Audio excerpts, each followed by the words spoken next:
नमस्कार दोस्तों, स्वागत है आपका टेस्ट न्यूज पर।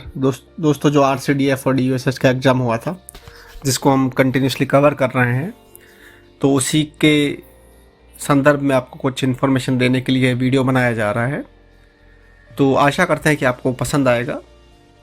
दोस्तों इसमें नेगेटिव मार्किंग नहीं थी, ये तो आप सभी को पता है। तो एक बार हम ये नोटिफिकेशन भी देख लेते हैं। देखो इसमें कहाँ है ये, देखो ये paragraph. The question paper shall be objective type of with 4 multiple choices alternative answers, out of which only one choice shall be corrected.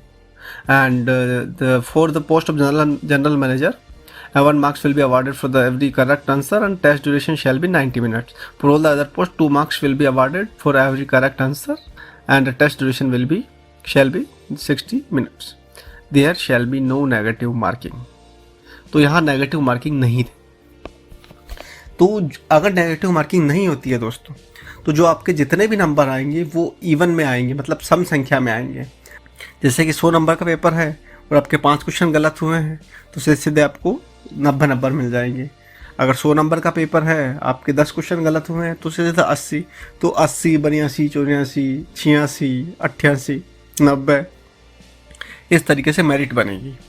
लेकिन दोस्तों क्या होता है कि जो अधिक कंपटीशन वाली पोस्टें होती है, उस पर क्या होता है कि नॉर्मलाइजेशन वगैरह लगाया जाता है, क्योंकि एक ही नंबर पर बहुत सारे लोग अगर आ गए, मान लीजिए 60 पोस्टें निकली है टोटल ऐसे, जिसमें से 40 जनरल की है, और एक ही नंबर पे 60, 70, 80 लोग आ गए, तो फिर क्या हुआ, क्या किया जाएगा आप बताइए। मतलब कि जैसे 60 पोस्टों के लिए एग्ज़ाम दे दिया है 6000 लोगों ने, उससे भी ज़्यादा 10,000, 15,000 लोगों ने, और उसमें से ये पॉसिबिलिटी बनती है दोस्तों कि जैसे 60 पोस्ट हैं और उसमें से 100 जनों के नंबर सेम आ गए हैं, तो फिर इसमें क्या किया जाता है, इसमें नॉर्मलाइजेशन वगैरह किया जाता है। उसमें वो सब होता है, तो फिर आपको इवन नंबर के बजाय किसी में भी कोई भी मेरिट बन सकती है और ओड नंबर भी बन सकती है। और मुझे लगता है कि इस एग्ज़ाम में ये होने वाला है। उसका रीज़न ये है कि, और हो सकता है इसी कारण एग्ज़ाम का रिजल्ट भी लेट हो रहा है, और हो सकता है कि यही डिसाइड करने में समझ आ रहा हो। बाकी जो जितना हमने रिसर्च किया था उस हिसाब से 15 तक आ जाना चाहिए, लेकिन हो सकता है ये भी एक कारण हो कि मतलब अब वो नॉर्मलाइजेशन कैसे करना है, क्या करना है, रूल्स रेगुलेशंस तो बिठाने पड़ेंगे। तो उस हिसाब से ओड इवन तो छोड़िए, आपके पॉइंट्स में भी नंबर आ सकते हैं। जैसे 77.5 नंबर आ गए, 25 नंबर, 77.25 आ गए, 80.75 नंबर आ गए, तो कैसा भी आ सकता है।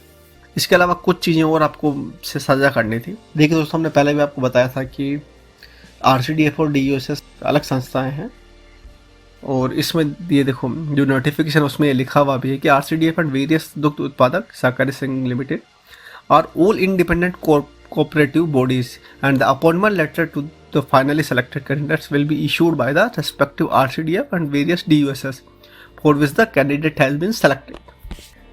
इसका साफ मतलब ये है कि अगर आपका सिलेक्शन किसी भी DUSS में होता है या RCDF में होता है, तो उस संस्था द्वारा ही आपको अपॉइंटमेंट लेटर भेजा जाएगा। ठीक है, जैसे आपने 5 चॉइसेस भरी है और आपका सिलेक्शन होता है अजमेर में या अलवर में या कहीं पे भी होता है, तो उसके द्वारा ही आपको भेजा जाएगा, चाहे DUSS में हो, चाहे जयपुर, जैसे मान लीजिए जयपुर में हो गया तो जयपुर DUSS द्वारा भेजा जाएगा, अजमेर में हो गया तो अजमेर द्वारा भेजा जाएगा, कोटा में हुआ तो कोटा वाला, जोधपुर में हुआ तो इस प्रकार से जो भी DUSS में सिलेक्शन होगा, RCDF में सिलेक्शन होगा, तो उस हिसाब से भेजा जाएगा आपको।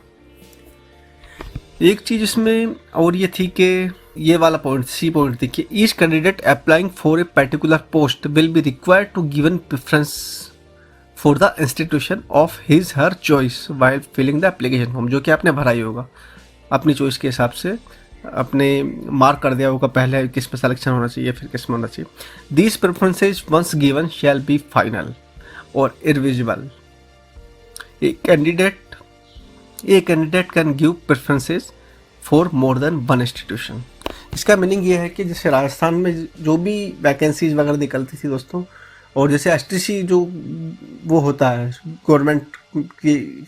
गवर्नमेंट टीचर के लिए जो STC होता है, उसमें भी ऐसा होता था कि आपकी जो मेरिट है उस हिसाब से आपको बुलाया जाता है और आपको चॉइस पूछ जाते थे आपको कहाँ जाना है। लेकिन जो ये नोटिफिकेशन के हिसाब से चले हैं, तो इसमें आपको बुलाया नहीं जाएगा, इसमें ये होगा कि आपकी मेरिट के हिसाब से आपने जो चॉइस दी है उस हिसाब से आपका फाइनल सिलेक्शन करके ही ये देंगे। बाकी फ्यूचर में क्या रहता है, नोटिफिकेशन के हिसाब से चले तो बिल्कुल बिल्कुल यही चीज़ होगी। और एक चीज़ और है, ये वाला जी पॉइंट देखिए, every newly appointed personal shall be on probation for 2 year. ये तो आपको पता ही है, 2 साल राजस्थान में 2 साल का प्रोबेशन होता ही है। उसके बाद और उसमें एक फिक्स सैलरी मिलती है, उसके बाद जो सैलरी मिलती है वो पूरी मिलती है 2 साल के बाद। बाकी ये इसमें ये लिखा है कि the DOSS and RCDF may extend the probation period of a personal up to period of 1 year if his her work is not found satisfactory.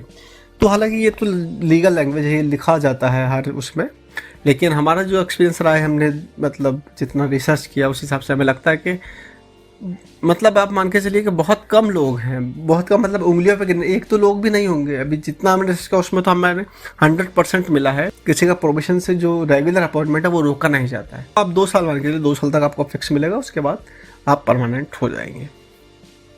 बाकी हर संस्था का अपना रूल होता है और उस हिसाब से वो काम करती है, और यही इन्फॉर्मेशन आपसे साझा करनी थी, जिससे कि अब आपका रिजल्ट अब कभी भी आ सकता है। देखिए दोस्त, तो good luck for your result and उम्मीद है आप सभी का सिलेक्शन हो। धन्यवाद। एक रिक्वेस्ट ये भी करना चाहेंगे कि अगर इस चैनल को सब्सक्राइब नहीं किया तो सब्सक्राइब कर लीजिए, वीडियो पसंद आए तो लाइक कर लीजिए। Thank you.